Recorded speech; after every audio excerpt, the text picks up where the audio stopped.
my home. When the time come, when the time come, I fly away to my home.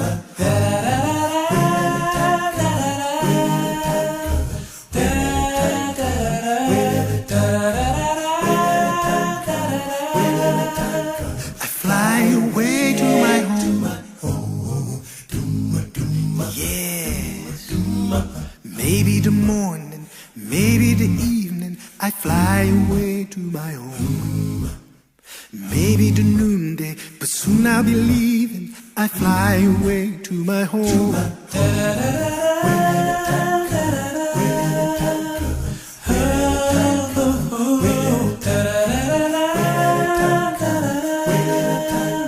I fly away to my home. Wanna be ready, I gotta be ready to fly away to my home. My house is in order, my faith holding steady. I fly away to my home.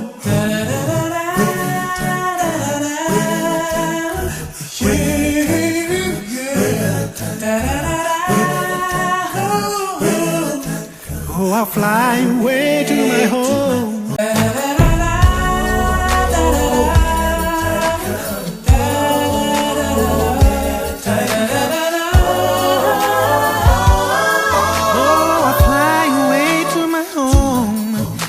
I'll fly away to my home.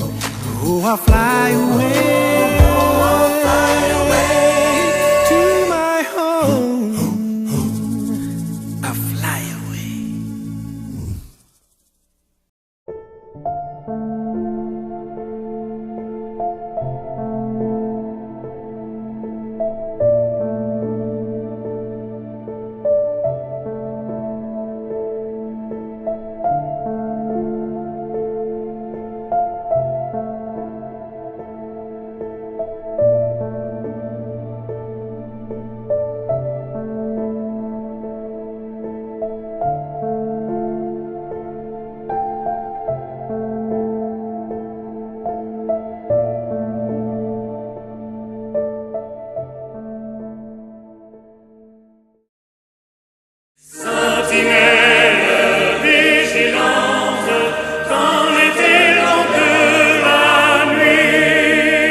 Take time to be holy. Speak oft with thy Lord. Abide in him always, and feed on his word. Make friends of God's children. Help those who are weak, forgetting in nothing his blessings to seek. Take time to be holy, becoming thy soul. Each thought and each motive beneath his control, thus led by his Spirit to fountains of love, thou soon shalt be fitted for service above. Thou soon shalt be fitted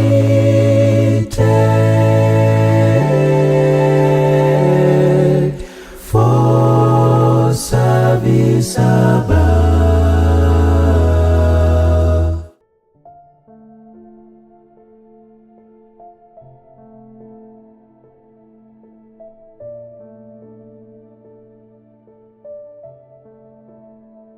Bien-aimés dans le Seigneur, bonjour. Un jeune veilleur, épuisé par ses longues gardes nocturnes, confie sa crainte au capitaine. Et si je m'endors? Et si je regarde ailleurs au mauvais moment? Le vieux capitaine l'amène au sommet de la tour et lui montre l'immensité étoilée et dit: tu vois ces étoiles, elles ne dorment jamais. Et celui qui les a placées là et les fait tourner, lui non plus. Notre vigilance, bien-aimée, n'est qu'un pâle reflet de la sienne. C'est en regardant vers lui que tu resteras éveillé. Oui, bien-aimé, c'est en regardant à Dieu en Jésus-Christ que nous pourrions rester éveillés en ces temps de la fin. Et c'est cela que le psaume du pèlerin, le psaume 121, nous interpelle. Il est communément connu sous le nom du psaume du pèlerin. Certainement, c'était des voyageurs qui se dirigeaient à Jérusalem, où se trouvaient les montagnes de l'Éternel. Et le pèlerin se pose la question: d'où me viendra le secours? Et immédiatement, il a la réponse: le secours me vient de l'Éternel. Et au verset 3 et 4, il dit: il ne permettra point que ton pied chancelle. Celui qui te garde ne sommeillera point. Voici, il ne sommeille ni ne dort, celui qui garde Israël. L'Éternel est celui qui te garde. L'Éternel est ton ombre à ta main droite. Pendant le jour, le soleil ne te frappera point, ni la lune pendant la nuit. L'Éternel te gardera de tout mal. Il gardera ton âme. L'Éternel gardera ton départ et ton arrivée dès maintenant et à jamais. Bien-aimé, le psaume 121 est un antidote à l'angoisse du veilleur. À un moment donné, nous pouvons être angoissés de la longue attente de la veille. Mais le texte biblique de ce matin nous fait savoir que la source de notre vigilance est Dieu. Au verset 3, le psalmiste peut le dire. Il ne permettra point que ton pied chancelle. Celui qui te garde ne sommeillera point. Il ne sommeille ni ne dort. Celui qui garde Israël. Bien-aimé, la vigilance humaine est limitée. Nous pouvons rester éveillés, mais sachons que notre vigilance est limitée, sujette à la défaillance. C'est la raison pour laquelle nous avons le plus besoin de Dieu comme fondement, comme source de notre vigilance. Le texte biblique nous dit que Dieu ne sommeille ni ne dort. En d'autres termes, l'Éternel est le gardien par excellence. Donc notre capacité à veiller donc découle donc de notre confiance en sa vigilance parfaite. Ce matin, l'Éternel voudrait que toi et lui, vous ayez une relation parfaite afin que tu sois une sentinelle vigilante par excellence. Ellen White va dire, notre Père Céleste a 1000 moyens de nous venir en aide, dont nous ne savons rien. Ceux qui placent leurs mains dans celle de Dieu et s'en remettent à lui pour qu'il les conduise seront amenés à contempler son salut. Le psaume de ce matin nous interpelle à prendre Dieu comme fondement de notre vigilance. Dans Jean le chapitre 14, Jésus dit à ses disciples, sans moi vous ne pouvez rien faire. Nous ne pouvons veiller si et seulement si nous prenons le gardien par excellence et que nous faisons de lui notre ami. Si nous collaborons avec lui, si nous coopérons avec lui, avec celui qui ne dort ni ne sommeille, nous avons la certitude que l'Éternel nous gardera. Alors que la nuit est avancée, nous devons pouvoir tenir la main de l'Éternel et de lui dire, Seigneur, garde-nous. Seigneur, accomplis cette promesse dans nos vies.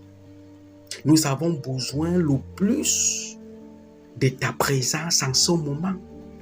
Tel que le psalmiste l'a dit, donne-nous également, Seigneur, que notre pied ne chancelle point. Donne-nous, ô Père éternel, de te prendre pour appui. Bien-aimé, le danger à cela pour nous conduire à deux extrêmes.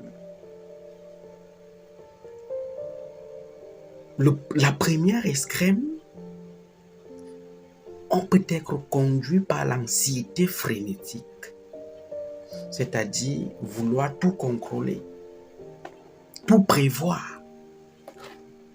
Mais le texte biblique nous fait savoir que c'est l'Éternel qui nous garde. Il ne sommeille ni ne dort. D'où me viendra le secours? Le secours me vient de l'Éternel. La deuxième extrême peut être la négligence paresseuse. Nous pouvons estimer que Dieu a déjà tout fait. Dieu nous protège, Dieu nous garde. Par conséquent, nous ne devons plus rien faire. Ce que Dieu recherche, c'est la coopération avec toi. Dieu veut coopérer avec toi. Et tu ne peux être une véritable sentinelle vigilante si et seulement si tu coopères avec Dieu. Au moyen de la prière. Si et seulement si tu parles à ton Dieu par la prière. En lui demandant de t'aider dans la vigilance à rester éveillé. Bien-aimé, Dans Matthieu le chapitre 25, le verset 13, le texte biblique nous dit « Veillez, car vous ne savez ni le jour, ni l'heure. » Et dans Psaume 121, 1, « Si l'Éternel ne garde la ville, celui qui la garde veille enfin. » L'Éternel est donc le gardien par excellence. Notre vigilance est donc une réponse de foi et de coopération à la vigilance souveraine de Dieu. Dieu est la source de notre vigilance. Par nos forces, nous ne pouvons pas veiller. D'ailleurs, à Gethsémane, à chaque fois que Jésus revenait rencontrer les disciples, il les trouvait endormis. Et Jésus va leur donner cette prescription. Veillez et priez.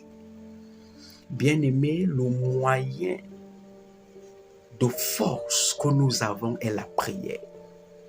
Seule la prière peut nous aider à rester en contact avec Dieu, qui est la source de notre vigilance. Vivement que l'Éternel nous aide à toujours prendre notre appui sur lui. En ces temps de la fin, que l'Éternel nous aide à garder nos yeux sur Jésus-Christ, le chef et le consommateur de notre foi. Disons merci à l'Éternel pour cette vigilance parfaite et incessante qu'il ne cesse de nous accorder jour après jour. Nous prions l'Éternel. Seigneur notre Dieu et notre Père, ce matin, nous voulons te dire merci. Merci parce que tu veilles sur nous. Merci parce que tes yeux parcourent la terre et ton regard est admiratif sur chacun de tes enfants. Tu nous fais savoir, Père éternel, que tu veilles, que tu nous gardes. Tu nous fais savoir que tu ne permettras point que notre pied chancelle. Nous prions, Père éternel, que tu nous aides à te considérer comme étant l'appui, le fondement par excellence, le gardien par excellence de notre maison, le gardien par excellence de notre quartier, le gardien par excellence de nos projets, le gardien par excellence de nos vies. Parce que Seigneur notre Dieu, tu es la source de notre vigilance. Je prie, Seigneur, que chacun de tes enfants te prenne pour appui. Je prie, Seigneur, que chacun de tes enfants ait le regard tourné vers toi et ait une relation et une coopération avec toi en bonne et due forme. Donne-nous, Seigneur, d'être constamment dans une attitude de prière, de trouver notre force dans la prière afin d'être éveillés. Merci infiniment pour les soins que tu nous accordes au quotidien. Merci de nous avoir gardés pendant 365 jours écoulés. Et merci parce que ta sollicitude bienveillante sera encore avec nous en cette année 2026. Merci pour tes enfants. Au nom puissant de ton Fils Jésus, nous avons prié. Amen.